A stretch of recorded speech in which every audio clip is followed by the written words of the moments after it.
അവളുടെ ഇരു കൈകളും കൂട്ടിപ്പിടിച്ച് അവനങ്ങനെ പറഞ്ഞതും ചിപ്പി കേൾക്കാൻ പാടില്ലാത്തതെന്തോ കേട്ടതുപോലെ ഞെട്ടി നോക്കി. അയ്യോ, എന്താ മഹേഷേട്ടാ ഇത്? നിങ്ങളെന്തിനാ എന്നോട് ക്ഷമ ചോദിക്കുന്നത്? എനിക്ക് സഹിക്കാനാവാതെ വന്നപ്പോൾ ഞാൻ പറഞ്ഞതാ. ആരെന്ത് പറഞ്ഞാലും മഹേഷേട്ടനെ മനസ്സിലാക്കി ചേർത്ത് പിടിച്ചാൽ മതി. അതേപോലെ എനിക്കൊന്നും വേണ്ട ഏട്ടാ. അവൾ അവൻ്റെ മിഴികൾ തുടച്ചു കൊടുത്തു. മഹേഷ് നനവ് പറ്റിയ മിഴികളോടെ അവളുടെ നെറ്റിയിൽ ചുണ്ടു ചേർത്തു. ശേഷം പൊടുന്നനെ എഴുന്നേറ്റുകൊണ്ട് പുറത്തേക്ക് നടന്നു. ചിന്മയെ ഞെട്ടിക്കൊണ്ട് അവൻ്റെ പുറകെ എഴുന്നേറ്റു. ഇതെവിടേക്കാ? ചിപ്പി അവൻ്റെ കൈകളിൽ ചുറ്റിപ്പിടിച്ചു. നീ അങ്ങോട്ട് മാറിക്കേ. മഹേഷേട്ടാ വേണ്ട, ചോദിക്കണ്ട. നിന്നോട് മാറാനാ പറഞ്ഞത് ചിപ്പി. ഇനിയും ഇതങ്ങനെ വിട്ടുകൊടുക്കാൻ പറ്റില്ല. മഹേഷേട്ടൻ ചോദിച്ച് ഇവിടെ കൂടുതൽ പ്രശ്നമാകും. ഇപ്പോഴത്തേക്കാളും അമ്മയ്ക്ക് ഇരട്ടി ദേഷ്യമാകും എന്നോട്. ആകുന്നെങ്കിൽ അങ്ങ് ആകട്ടെ. നിന്നെ ഇട്ട് തട്ടിക്കളിക്കാനല്ല ഞാനിവിടെ കൊണ്ടുവന്നത്. ചിപ്പി അങ്ങോട്ട് മാറി നിൽക്ക്, അല്ലേ നിനക്കും കിട്ടും. അവളുടെ കൈ വിടുവിച്ചുകൊണ്ട് അവൻ കാറ്റുപോലെ പുറത്തേക്കിറങ്ങിപ്പോയപ്പോൾ ഇനി എന്താ സംഭവിക്കാൻ പോകുന്നതെന്നറിയാതെ ചിപ്പി തളർന്നിരുന്നു. അമ്മയ്ക്ക് മുന്നിൽ വന്ന് നിൽക്കുമ്പോഴും പലതും അവൻ ഉള്ളിൽ ഉറപ്പിച്ചിരുന്നു. ആരോടാണ് താൻ സംസാരിക്കുന്നതെന്നും പറയുന്നതും ഒന്നൊക്കെ തിരിച്ചെടുക്കാനാകില്ല എന്നുമൊക്കെയുള്ള ബോധം അവന് നല്ലതുപോലെ ഉണ്ടായിരുന്നു. ഇന്നിവിടെ എന്താ ഉണ്ടായത്? മഹേഷ് അധികം ദേഷ്യപ്പെടാതെ തന്നെയാണ് ചോദിച്ചത്. അവൻ്റെ ചോദ്യം കേട്ടിട്ടും അത് തന്നോടാണെന്ന് അറിഞ്ഞിട്ടും ആയമ്മ തല ഉയർത്തി നോക്കിയില്ല. ടി വിയിൽ തന്നെ ശ്രദ്ധ കൊടുത്തിരുന്നു. അമ്മയോടാണ് ചോദിച്ചത്. നിന്റെ ഭാര്യ പറഞ്ഞു തന്നു കാണുമല്ലോ, പിന്നെ എന്തിനാ മോനെ ഈ നാടകം? അവരൊന്ന് പുച്ഛിച്ച് തള്ളി. അമ്മയ്ക്ക് ശരിക്കും എന്തെങ്കിലും പ്രശ്നമുണ്ടോ? നിങ്ങളുടെയൊക്കെ ദോഷത്തിന് ആ കൊച്ചു വരുന്നുണ്ടോ? പിന്നെ എന്ത് തേങ്ങയ്ക്ക് അതിൻ്റെ മണ്ടയിലോട്ട് കയറുന്നേ? ഓ, അപ്പോൾ ഇല്ലാത്തതും പൊല്ലാത്തതും ഒക്കെ കൂട്ടി തന്നല്ലോ. പരാതി കേട്ട് ചോദിക്കാൻ വന്നതാണോ നീ? എന്തില്ലാത്തതും പൊല്ലാത്തതും? ഇത്രയും മാസവും നിങ്ങൾ അവളോട് കാണിച്ചതും പറഞ്ഞതൊക്കെ ഈ നിമിഷമാണ് ഞാൻ അറിയുന്നത്. ഇന്ന് വരെ നിങ്ങൾ ആരെയും ചീപ്പോ എന്നത് പറഞ്ഞിട്ടുണ്ടോ? സഹിക്കാൻ വയ്യാതെ ആകും ഇപ്പോൾ പറഞ്ഞത്. അമ്മയോട് ഞാൻ ഒരു കാര്യം പറഞ്ഞേക്കാം. ഇനി മേലിൽ അവളോട് ഒന്നിനും പോയേക്കരുത്. നീ അല്ല എൻ്റെ തള്ള, മോൻ പറയുന്നതൊക്കെ കേൾക്കാൻ. ആയം ഇരുന്നിടത്ത് നിന്ന് ചാടി എഴുന്നേറ്റു. അങ്ങനെയെങ്കിൽ മോളെയും ഭർത്താവിനെയും നോക്കി ഇവിടെ ഇരുന്നോ. മഹേഷ് പിന്നെ വീട്ടിലുണ്ടാകില്ല. എന്താവശ്യത്തിന് അമ്മ വീട്ടിലൊരു പ്രശ്നം ഉണ്ടാക്കുന്നത്? അമ്മ വിചാരിച്ചതുപോലെ ഞാൻ കേട്ടാത്തത് കൊണ്ടോ? കുറേ നാൾ മുന്നേ എല്ലാവരുടെയും താളത്തിനൊത്തൊന്ന് തുള്ളിയതാണല്ലോ ഞാൻ. എന്നിട്ട് എന്തായി എന്ന് മറന്നുപോയോ? സ്ത്രീധനം കിട്ടാൻ വേണ്ടിയാണോ അമ്മ എൻ്റെ കല്യാണം നടത്താനിരുന്നത്? അത് കിട്ടാത്തതിൻ്റെ പേരിലാണോ അതിൻ്റെ മേപ്പോട്ട് കയറാൻ ചെല്ലുന്നത്? അതിന് തന്നെയാണ്. നിനക്ക് ആ പെണ്ണിനെ കെട്ടിയത് കൊണ്ട് എന്തെങ്കിലും പ്രയോജനം ഉണ്ടോടാ?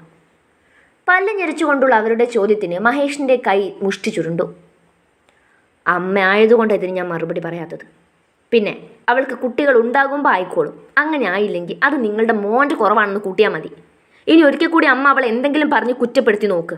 ആ പെണ്ണ് ഇവിടെ വന്ന് കയറിയത് പിന്നെ ഇവിടെ ആർക്കെങ്കിലും കഷ്ടപ്പാടുണ്ടോ? ഈ കിടക്കുന്ന മനുഷ്യൻ്റെ കാര്യം പോലും നിങ്ങളെക്കാ ഇപ്പോൾ അവളല്ലേ നോക്കുന്നത്. അമ്മ എപ്പോഴാണ് ഇങ്ങനെ കണ്ണീച്ചോരില്ലാതെ പെരുമാറി തുടങ്ങിയത്? അമ്മയ്ക്ക് 2 പെൺമക്കൾ ഉള്ളതാ എന്നോർത്തോ? ദൈവം കണക്ക് വെച്ചൊരു ദിവസം തിരിച്ചു തരും, മറക്കണ്ട. പിന്നെ ഒന്നുകൂടി, സ്ത്രീധനവും നോക്കിയിരിക്കണ്ട. കൊടുക്കുന്നവനും വാങ്ങുന്നവനും ഒക്കെ ഇപ്പോൾ പണിയാ. സ്ത്രീധനം തരുന്നില്ല എന്ന് പറഞ്ഞ് ഭർത്താവിൻ്റെ വീട്ടിൽ ഭീഷണിയും ഉപദ്രവവും എന്നും പറഞ്ഞ് അവളൊരു പരാതി കൊണ്ട് കൊടുത്താൽ ശേഷിച്ച കാലം എല്ലാവർക്കും കൂടി അകത്ത് കിടന്ന് ഉണ്ട തിന്നാം.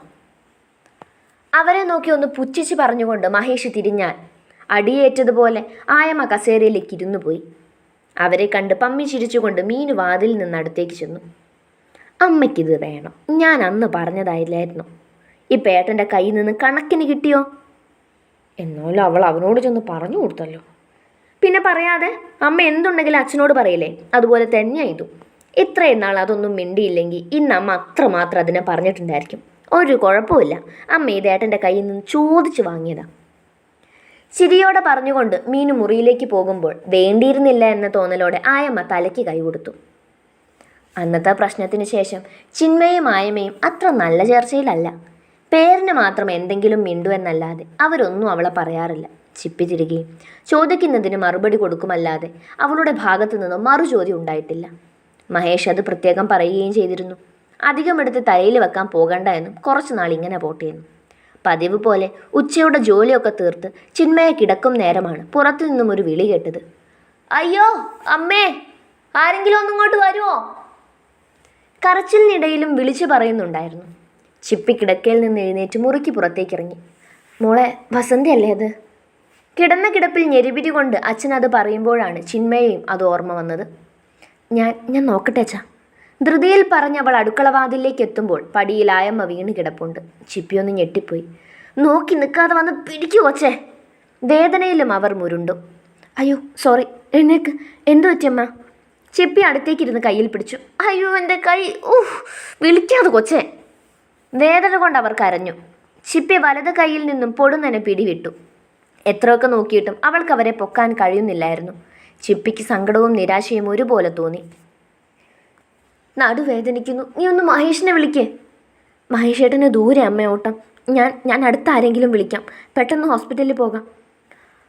അവരെ അവിടെ തന്നെ ഇരുത്തി ചിപ്പി അകത്തേക്ക് കയറി. അപ്പച്ചിയുടെ അവിടെ പോയിട്ടും കാര്യമില്ല. ചിപ്പിക്ക് എന്ത് ചെയ്യണമെന്നറിയില്ല. മീനാക്ഷി പോലും ഇല്ലാതായി പോയല്ലോ ഈശ്വര. എന്താ പറ്റിയത് മോളെ? അവൾ എന്തിനാ കിടന്ന് വിളിച്ചത്? അത് അമ്മയൊന്ന് വീണച്ച പടിക്കെട്ടുന്ന്. ഞാൻ ആരെങ്കിലും വിളിച്ചിട്ട് വരാം. മറുപടി കൊടുത്തുകൊണ്ട് ചിന്മയ വഴിയിലേക്ക് ഇറങ്ങി നിന്നു. ഇത്തിരിയെങ്കിലും അവൾക്ക് പരിചയമുള്ളത് മഹേഷേട്ടൻ്റെ ഒരു കൂട്ടുകാരനാണ്, അനീഷേട്ടൻ. അവിടേക്കാണ് അവൾ ഓടിയത്. ആ വീട്ടിലാകുമ്പോൾ കാറുമുണ്ട്. അമ്മയെ എത്രയും പെട്ടെന്ന് ഹോസ്പിറ്റലിൽ എത്തിക്കണമെന്നേ ഉള്ളൂ. ചിന്മയ അങ്ങോട്ടേക്ക് നടക്കുന്നതിനിടയിലും മഹേഷിനെ വിളിച്ചുകൊണ്ടിരുന്നു. ഔട്ട് ഓഫ് നെറ്റ്വർക്ക് ആയിരുന്നു. ഇടയ്ക്ക് ഒരു വട്ടം കോള് പോയെങ്കിലും ബീപ്പ് ശബ്ദത്തോടെ അത് നിലച്ചിരുന്നു. അനീഷിൻ്റെ വീടിന് മുന്നിലെത്തി അവൾ കോളിംഗ് ബെൽ അമർത്തി. വാതിൽ തുറന്നു കിടപ്പുണ്ടായിരുന്നു. അകത്തൊക്കെ ആരൊക്കെയോ നിൽക്കുന്നുണ്ടായിരുന്നു. പക്ഷേ ചിന്മയെ ശ്രദ്ധിച്ചില്ലായിരുന്നു. ബെൽ ശബ്ദം കേട്ടപ്പോൾ 1-2 പേർ തിരിഞ്ഞു നോക്കി. കൂട്ടത്തിൽ അകത്തും അവിടുത്തെ അച്ഛനും ഇറങ്ങി വന്നു. എന്താ മോളെ? ചോദ്യഭാവത്തിൽ അയാൾ ചിന്മയെ നോക്കി. അത് അനീഷേട്ടനുണ്ടോ? ഒന്ന് വണ്ടി എടുക്കാൻ. അമ്മയൊന്ന് വീണു, പെട്ടെന്നൊന്ന് ഹോസ്പിറ്റലിൽ എത്തിക്കാനായിരുന്നു. ആണോ? എന്നിട്ടെന്തെങ്കിലും പ്രശ്നമുണ്ടോ? അറിയില്ല അങ്കിൾ, നടുവും കയ്യും ഒക്കെ വേദനയായിട്ട് ഒരിടത്ത് തന്നെ ഇരിക്കുക. പെട്ടെന്ന് തന്നെ ഹോസ്പിറ്റലിൽ എത്തിക്കണം. മോളെ, അതിനിപ്പോൾ അവനിവിടെ ഇല്ലല്ലോ. ഇന്ന് അമ്മൂൻ്റെ 1ാമത്തെ പിറന്നാളല്ലേ, അതിൻ്റെ സാധനങ്ങൾ വാങ്ങാൻ പുറത്തേക്ക് പോയിരിക്കുക. അദ്ദേഹത്തിൻ്റെ വാക്കുകൾ വീണ്ടും ചിന്മയെ നിരാശയിലാക്കി. ഇനി എന്ത് ചെയ്യണമെന്നറിയില്ല. എന്താ അങ്കിൾ പ്രശ്നം? അടുത്തേക്ക് വന്നു നിന്ന് അയാളോട് ചോദിക്കുന്ന ആളെ കാണുന്നേ ചിന്മയ അമ്പരന്ന് പോയി. മനസ്സ് കുറച്ചുനാൾ പിന്നിലേക്ക് പാഞ്ഞോടി. ഒരിക്കൽ ഇയാളുടെ മുന്നിൽ പെണ്ണ് കാണാൻ ചെന്ന് നിന്ന രംഗം ചിന്മയുടെ മനസ്സിൽ തെളിഞ്ഞു. അവളെ കണ്ട അനുരാജിൻ്റെ അവസ്ഥയും മറിച്ചായിരുന്നില്ല. ചെറിയൊരു ഞെട്ടൽ അവനിലും ഉണ്ടായിരുന്നു. അത് മോനെ, അപ്പുറത്തെ വീട്ടിൽ അമ്മയൊന്ന് വീണു. ആരെങ്കിലും ഒന്ന് വണ്ടിയായിട്ട് ചെല്ലാനായിരുന്നു. അനീഷ് ഇവിടെ ഇല്ലല്ലോ. അയാൾ അവനോട് കാര്യം വിവരിക്കുമ്പോഴും ചിന്മയ മിണ്ടാതെ നിൽക്കുമായിരുന്നു. അതിനെന്താ അങ്കിൾ, എൻ്റെ കയ്യിൽ വണ്ടിയുണ്ടല്ലോ, ഞാൻ കൊണ്ടുപോകാം. അവൻ കേട്ടുടൻ തന്നെ മറുപടി കൊടുത്തു. ചിപ്പിക്ക് ഒരുപോലെ അത് ആശ്വാസവും നിസ്സഹായതയും തോന്നിച്ചു. ഇയാളെ ഇനി കാണരുതേ എന്നൊരു പ്രാർത്ഥനയായിരുന്നു. നിശ്ചയത്തലേന്ന് ഇറങ്ങി വന്നതല്ലേ, അയാൾക്കും കുടുംബത്തിനും ആ ഒരു ദേഷ്യമുണ്ടായിരിക്കുമെന്ന് തോന്നിപ്പോയി. എങ്കിൽ പിന്നെ ഞാനും കൂടി വരാം മോനെ. ഏയ് വേണ്ട അങ്കിൾ, ഇവിടെ ആവശ്യമുള്ളതല്ലേ, ഞാൻ പെട്ടെന്ന് കൊണ്ടാക്കിയിട്ട് വരാം. അയാൾക്ക് മറുപടി കൊടുത്തുകൊണ്ട് അവൻ പുറത്തേക്കിറങ്ങി. ഇയാൾ നടക്ക്, ഞാൻ പുറകെ വണ്ടിയുമായി വരാം. അവൾക്ക് മറുപടി കൊടുത്തുകൊണ്ട് അനുരാജ് വണ്ടിയിലേക്ക് കയറിയപ്പോൾ ചിന്മയ തലയാട്ടിക്കൊണ്ട് മുന്നോട്ടോടി. അവനും കൂടി വന്നാണ് അവരെ പിടിച്ചെഴുന്നേൽപ്പിച്ചത്. ചിപ്പി അച്ഛന് മരുന്നും എടുത്തുകൊടുത്ത് യാത്രയും പറഞ്ഞ് പുറകെ കാറിലേക്ക് കയറിയപ്പോൾ അനുരാജ് ആയമയെ സീറ്റിലേക്ക് ഇരുത്തിയിട്ടുണ്ടായിരുന്നു. കാറ് മുന്നോട്ട് നീങ്ങിയപ്പോഴും ചിന്മയ മഹേഷിനെ ട്രൈ ചെയ്യുന്നുണ്ടായിരുന്നു. മീനു ചേച്ചിയെ വിളിച്ചും പറഞ്ഞു. ഫോൺ ചെവിയിൽ നിന്ന് മാറ്റി ചിന്മയ അവർക്കടുത്തേക്ക് ഇരുന്ന് ചേർത്ത് പിടിച്ചു. പ്രശ്നമൊന്നും ഉണ്ടാകില്ല അമ്മ, ഇടിച്ചതിൻ്റെ ആകും. പേടിയോടെയെങ്കിലും ചിന്മയ അവരെ ആശ്വസിപ്പിക്കാൻ എന്നോണം പറഞ്ഞു. കേട്ടിരുന്നതല്ലാതെ അവർ മറുത്തൊന്നും അവളോട് പറഞ്ഞിരുന്നില്ല. മഹേഷ് അറിഞ്ഞോ? ഏറെ നേരത്തിനു ശേഷം ഒരു ചോദ്യം വന്നു.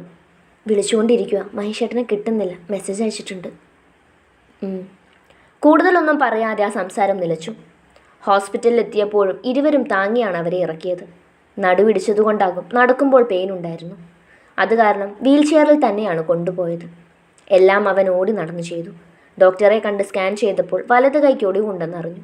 നട്ടലിനൊരു പ്രശ്നമില്ല. പുറമേ മുറിവൊന്നുമില്ലെങ്കിലും ഉള്ളിൽ കുഴപ്പമുണ്ടോയെന്നറിയാൻ ഹെഡും സ്കാൻ ചെയ്യാൻ പറഞ്ഞിരുന്നു. റിസൾട്ട് കിട്ടുന്നത് വരെ ചിന്മയ ടെൻഷനോടെ പുറത്തേക്കിരുന്നു. അവനും ആ നേരവും അവൾ തൻ്റെ പ്രിയപ്പെട്ടവനെ വിളിക്കുന്നുണ്ടായിരുന്നു. തനിയെ ഇരിക്കുന്ന ചിന്മയ്ക്കടുത്തേക്ക് അനുരാജ് പതിയെ നടന്നെടുത്തു. ഏയ് താൻ പേടിക്കണ്ട, സ്കാനിങ്ങിലും പ്രശ്നമൊന്നും ഉണ്ടായിരിക്കില്ല. അവൻ ചിപ്പി കേൾക്കാൻ പാകത്തിന് പതിയെ പറഞ്ഞു. 5 മിനിറ്റ് വേണ്ടി വന്നില്ല. അപ്പോഴേക്കും റിപ്പോർട്ടുമായി സിസ്റ്റർ പുറത്തു വന്നിരുന്നു. കുഴപ്പമൊന്നുമില്ലെന്നറിഞ്ഞതോടെ ചിന്മയ്ക്കും ആശ്വാസമായി. ഡോക്ടറിനെ കണ്ടപ്പോഴും അത് തന്നെ പറഞ്ഞു. അമ്മ കുറച്ച് പാനിക് ആയതുകൊണ്ട് ഇന്നൊരു ദിവസം ഇവിടെ കിടക്കാൻ ഡോക്ടറാണ് പറഞ്ഞത്. ചിപ്പി അവന് നേരെ നോട്ടം കൊടുത്തു. താങ്ക്സ്. ഇനിയിപ്പോൾ ചേട്ടൻ നിൽക്കണമെന്നില്ല. മഹേഷ് ഏട്ടനെ വിളിച്ചിട്ടുണ്ട്. ഏട്ടൻ വരും, അവിടെ ഫംഗ്ഷൻ നടക്കുമല്ലേ. അവൾ എങ്ങനെയോ പറഞ്ഞൊപ്പിച്ചു. അവനൊന്ന് ചിരിച്ചു. അനീഷിൻ്റെ ബെസ്റ്റ് ഫ്രണ്ടാ, അതാ ഞാൻ ഇവിടേക്ക് വന്നത്.